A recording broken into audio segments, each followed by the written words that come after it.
So hello everyone, thanks for an intro. So as it was said, I will talk about quick dive into email forensics. It's for absolute beginners from a beginner, so I hope I won't disappoint you. So what we talk about in this short talk, why this topic, what to look for in those emails, some easy-to-use tools, and I have 3 real-life examples for you. This is something about me. Everything was said here before, so I can skip it. So why this topic? It's still a relevant topic because phishing is still one of the most used things by attackers. And you can share the things mentioned in this presentation and help raise awareness, or just have some fun and look to your spam emails and analyze them. So what to look for in those emails? Of course, headers. There's a lot of information about the sender and everything else. One of the most important are headers from, to, and copies. Then return path with header sent reply to, because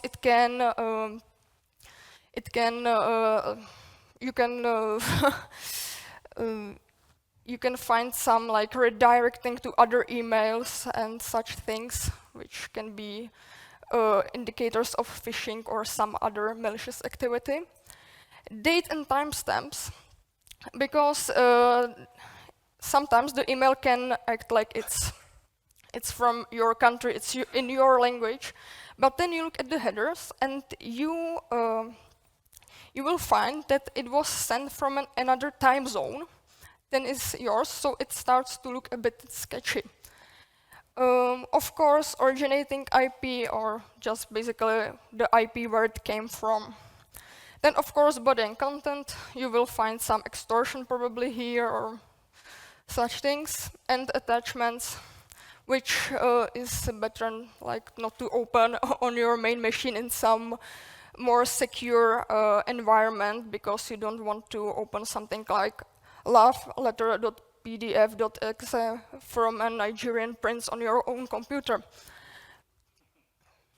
So here are some easy-to-use tools. Most of them are open source, which is not like which can be sometimes Notepad. It depends on which you use. For example, I mostly use Linux, so yeah, the Notepad probably would be open source there, but not in Windows.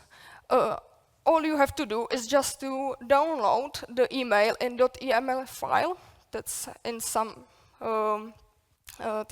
desktop apps like Outlook for Desktop, Mozilla Thunderbird, and such things. And then just open it with Notepad, because it's just a normal text file.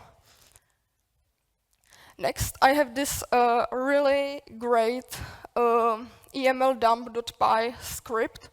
It's from Didier Stevens, who is also creator of oledump.py, which is a script you can use when analyzing those sketchy attachments.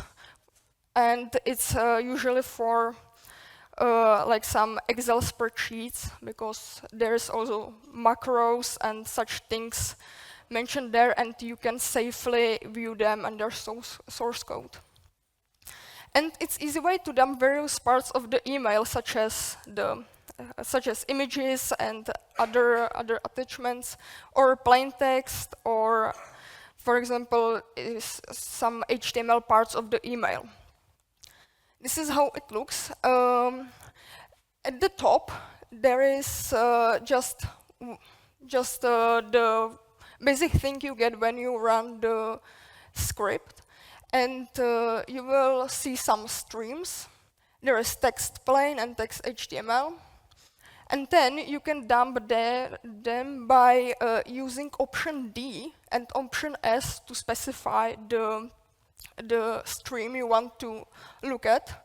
So this is some spam email I've got. We will get to it at the real-life examples. But this is how the dump looks. Because if you don't use the option D, it will also show you the hex codes for the words and characters. And this is how you can get images from it. You will again list the parts of the email. Then you will use the dump option because it will take the raw bytes there and write them to the image, and this is the image. It's from my mom. There was some army or military public event at the Vltava River, so she sent me this. So that's how you can easily get the image or some other files from there. Another that's really nice tool I encountered in Try Hack Me Room. It's XST Reader. It has a graphical user interface. It's for Outlook and their proprietary files, OST and PST. The OST file you can find on your local disk in hidden folder AppData. And it's basically like your whole inbox or such things in your desktop app. This is how it looks. It's basically look like some email client. You can go through some deleted items, inbox, and other things, and it will render it when you have the option content. And when you go to properties, you will find other information such as headers and a lot of more details about it. In the middle part, there is also A option, and that indicates attachment. So if you will investigate some phishing attack, you can go and look through these emails and find the potentially malicious attachment that was installed. Next, I have Autopsy. Maybe some of you know it. It's mostly for forensics analysis of images of disks, but they have some email parser modules. But the most or the best use is you will get some correlating with other evidence on a disk, such as you can make a timeline there and basically try to put parts how the attack or the phishing attack happened and what happened with the machine it was installed on, like some modified registry keys, some other files it downloaded, for example, from somewhere, and that's like the best use of it for me. So some of the real-life examples. So first example, I found some spam email in my folder. There was no subject, only display name of the sender, and I saw some part of the message like, "Hello, this is the last warning." So I was, that looks interesting. So I downloaded the .eml file. Open it, Notepad. It looked something like this. And what I found there. So I found IP address of the sender. So I tried to get some IP location and found it was located in Bangladesh. Then there was the date and time, different time zones. As I said, that timestamps are important to look for. So it's visible that there are different time zones. Then I finally got the email address of the sender because in my phone app, I just saw the Reggie Johnny. And by looking at the .eml file, I found the real address, which looks sketchy as hell. Then I looked at the user agent, and I noticed there is Thunderbird 3.0, which I did some research and found it's like email client for 2009, so that looks really weird. So probably some spoofing or something like that. And of course, there's the email client, some extortion. They have, I don't know, my video when I was looking at some adult content website, which is like not true, so. Second example, again, it's an email from my spam folder. Subject was in Korean. So first I just like to Google Lenses and looked what they want from me, and it was like they want some cooperation. I was, that's interesting, and why are you spoofing my email for that, but okay. So I again downloaded it, opened it in Notepad, and look at the IP address of the sender. It was located in Mexico, and it was some like customer attendant IP, so maybe it was like some ISP, and it was for some of their clients, so that's why I censored it, because I don't really know if it's like used by some innocent person and they just got into like botnet or maybe something like this. Again, date and time, different time zones. Yeah, me plus 2 hours, they -6. There is proof of spoofing from, it was one of my email addresses to the same address. And again, content which was encoded, and it was basically like the same that was in the previous email, but it just was in Korean, so yeah. Third example, that basically like what caused to make this presentation. And once I sent email to one of my teachers. We were talking about some presentation at my old high school. And then I got an answer that they received only like the empty message from me, and only the automatic signature was left. So I decided to look at it, what happened. So this is how Outlook web app rendered it. Yeah, it was just like, this is like some test email, because I want to show you like my private conversation here. And basically just like there is the automatic signature there. And this is how Outlook desktop, or Thunderbird, which I use, rendered it. It's basically like, it's in Czech because I did it for the purpose of the research a few months ago.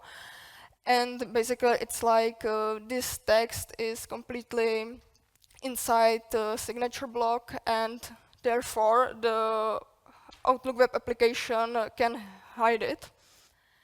And there is the signature. So what happened?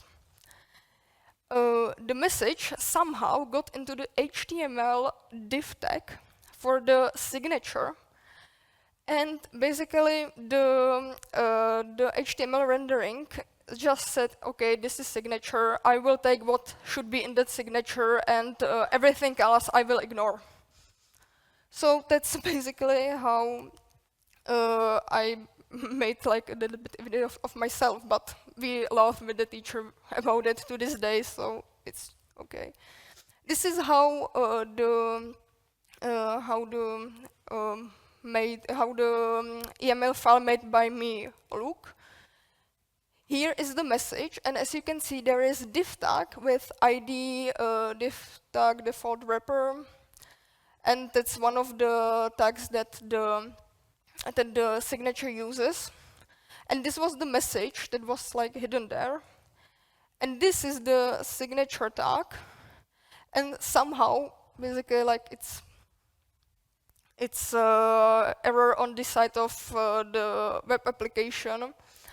It basically like hid the whole message, and we will do some more research about this at the university, because I think it probably can count as some anti-forensics method that can be used by criminals and such things. So that's all. Thank you for your attention. And if there are some questions, you can ask me. I will try to answer as best as I could. I was just wondering about the originating IP of that, like IP address that you can see in the EML file. What exactly is that IP address? I guess it's not like the IP address of the person who sent it, but it should be the IP address of the person who sent it, because then you have more information about the SMTP server in different headers. So it's from the sender. Okay, thank you.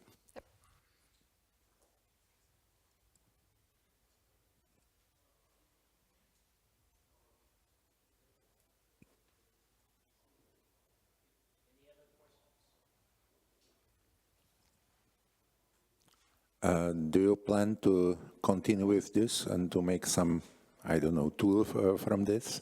We'll maybe try, I don't know, but first we will take a look at what's with the bat rendering, and maybe we will discuss it with some of the parts of the army, and we will see about that.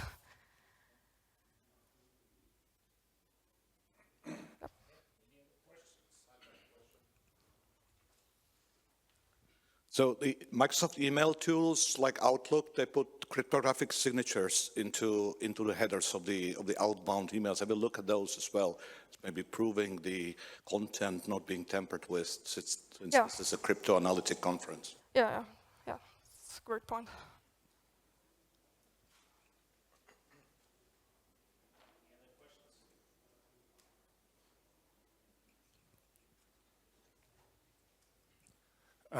Do you know why spoofing your email address does still work? Because it should be trivial for an email server to detect that an email with my address shouldn't be coming from an outside server. Can you please repeat it? I didn't catch the question. So if I receive an email address which claims to originate from my own email, the email server should be able to detect that this doesn't make sense. Yeah, it detected it, and it went right to the spam folder, and I just discovered it by chance. Just look there. Okay, any other questions? Give Anezka a round of applause. Thank you. Thank you.